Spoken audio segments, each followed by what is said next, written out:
From Anthony, Mr. Klavan, how do you explain the Christian message to people who are emotionally troubled? I was speaking with a friend the other day, and she said she can't believe in a God that does so many bad things to people. How would you provide a Christian-like comfort to those who are resistant to God because of an emotional issue? There are actually two questions in this letter, or two issues in this letter. One is really the same as the letter before, that you show the face of Christ by representing the face of Christ, the love, the values, the joy, and the respect, that God shows to people, even in their sin, even in their trouble, even in their mistakes. And that, I think, does so much more than preaching. It does so much more than preaching.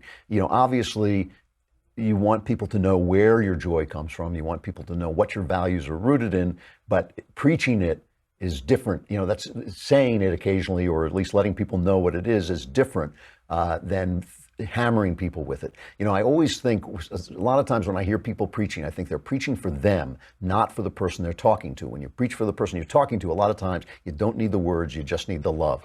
The other thing, though, I just want to bring up that there's also this other issue in here where somebody says to you, she can't believe in a God that does so many bad things to people.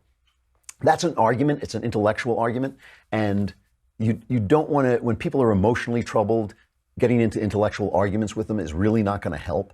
That you're not going to convince anybody by logic to come to God. You convince them by showing them what God is through your love. But I do think, just so you know, the answer to that argument is that how do you even know it's unjust that bad things happen to people? How do you know it's unjust? How do you know, where does that value come from? What is your knowledge that some things are bad and some things are unjust and some things are right and some things are wrong? Where does that come from? If you know it beyond, just your relative values, just the fact that you were taught it, just the fact that America is a kind of good country where you learn those values, if you know it beyond those things, it's because those values come from a consciousness greater than your own. And the very fact that you know that the world is broken, that the world is not the way it's supposed to be, is proof that there is a greater consciousness that has instilled those values in you and upholds those values.